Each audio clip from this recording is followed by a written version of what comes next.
আসসালামু আলাইকুম এভরিওয়ান। আজকে একটা ভিডিও নিয়ে হাজির হলাম। তো আজকে আমার ছেলে মেয়ে খুব বায়না ধরেছে, মা পিজা বানিয়ে খাওয়াবে। তো সেজন্য একটু আমি সুপার মার্কেটে ঘুরতে গেলাম। ঘুরতে বলতে আমি উপকরণগুলো কিনতে গিয়েছিলাম। তো ভাবলাম সেই ফাঁকে আমি একটু ভিডিওটা করে নিই যে ইটালির সুপার মার্কেটগুলো দেখতে কেমন, এবং কিছু উপকরণও কিনে নিয়ে আসলাম। আমি এখানে মোজারেলা চিজ কিনে নিয়ে আসলাম, আর সাথে নিয়ে আসলাম ইস্ট। তো অনেকেই ইস্টটা চিনে না, তো সেক্ষেত্রে আমার ভিডিওটা দেখলে অবশ্যই সবাই চিনতে পারবেন। তো যাই হোক, আমি এই ফাঁকে একটু সম্পূর্ণ ভিডিওটা করে নিলাম। তো আমাদের ঘোরাঘুরি অনেকটাই শেষ হয়ে এসেছে, এখন কেনাকাটাও শেষ পর্যায়ে। তো আমি এখন কাউন্টারে চলে যাব।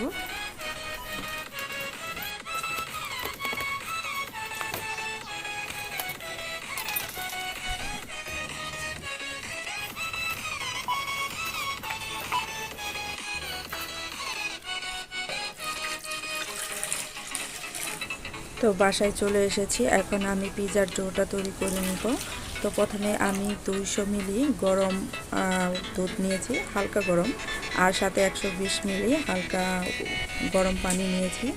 সাথে নিয়েছি 100 মিলি অয়েল, তবে আপনারা চাইলে এখানে অলিভ অয়েলটা ইউজ করতে পারেন। আর সাথে নিয়েছি 2 স্পুন সুগার, আরও আছে ইস্ট। এখানে একটা প্যাকেটে 10 গ্রাম ইস্ট, তবে আমাদের এটাকে ইস্টটা এখানে তারপরে 10 গ্রাম করে নিতে হবে, এর বেশি দেওয়া যাবে না। তো আমি এটা ভেঙে পরিমাণটা দেখিয়ে দিচ্ছি।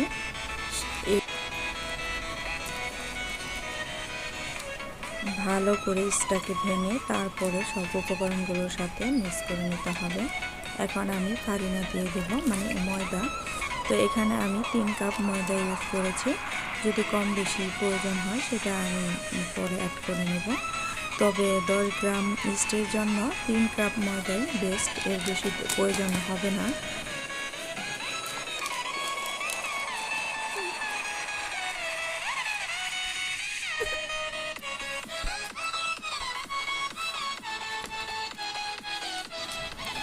সাথে আমি পরিমাণ মতো লবণ অ্যাড করে দিচ্ছি। তারপর এই উপকরণগুলো ভালো করে আবার মিক্স করে নিচ্ছি।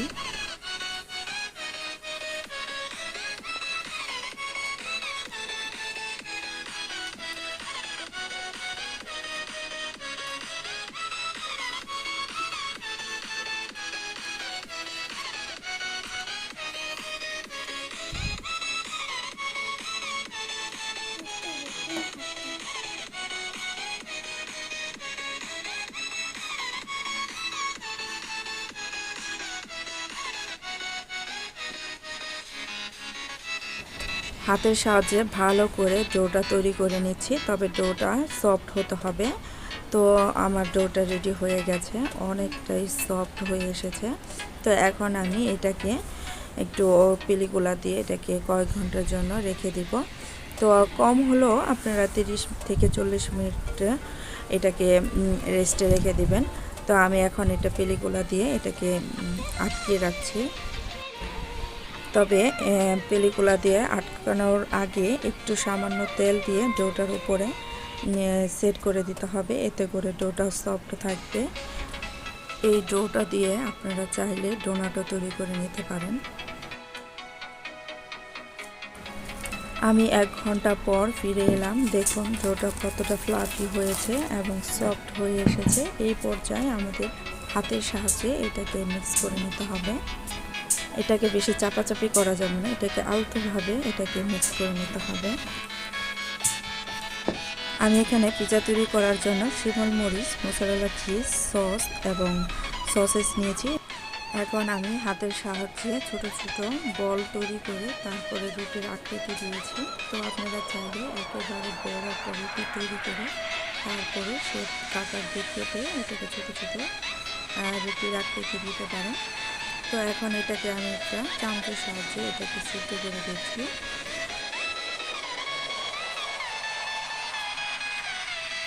প্রথমে রুটির উপর সসটা দিয়ে দিচ্ছি, তারপরে সসেস দিচ্ছি এবং সাথে সব উপকরণগুলো এক এক করে দিয়ে দেব। তো এখানে একটা কথা বলতে ভুলে গিয়েছি, আমি যে পিজাটা সেটিং করেছি সেটা হলো একটা ঢাকনার উপরে অ্যালুমিনিয়াম পেপার দিয়ে আমি এটাকে সেট করে নিয়েছি। তো নিচে একটা ফ্রাই প্যান বসিয়ে নিয়েছিলাম।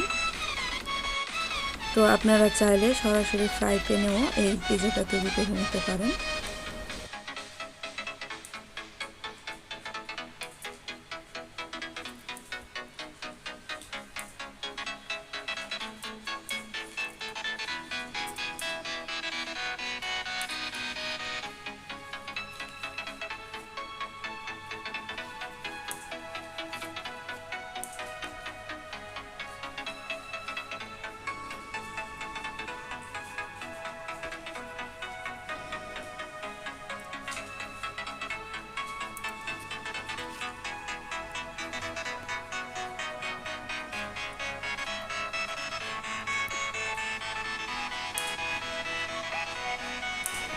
সব শেষে এটাকে ঢাকনা দিয়ে ঢেকে নিতে হবে। তবে একটা কথা বলছি, এটাকে একেবারে লো ফ্লেমে এটাকে কুক করে নিতে হবে, তাড়াহুড়া করা যাবে না।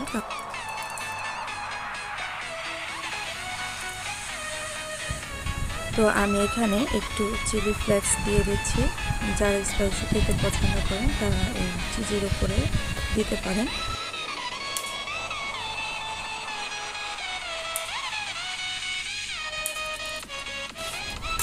এই তো পিজাটা রেডি হয়ে গেছে। তো আপনারা আপনাদের মতো সবজি ইউজ করে পিজাটা তৈরি করে নিতে পারেন। তো পিজাটা দেখতে মাশাআল্লাহ খুব সুন্দর হয়েছে, অনেকটাই ফ্লাফি হয়েছে। তো আমি এখন এটাকে তুলে নিচ্ছি।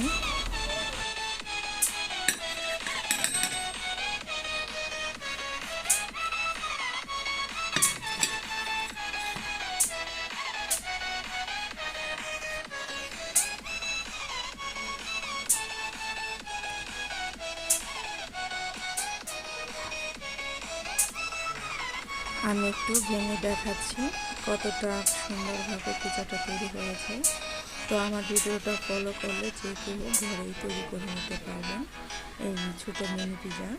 তো আশা করছি আপনাদের ভিডিওটা অনেক ভালো লেগেছে। আর যদি ভালো লেগে থাকে অবশ্যই আমার পাশে সবসময় থাকবেন। তো আজকের মতো এখানে বিদায় নিচ্ছি, দেখা হবে পরবর্তী ভিডিওতে। আল্লাহ হাফেজ।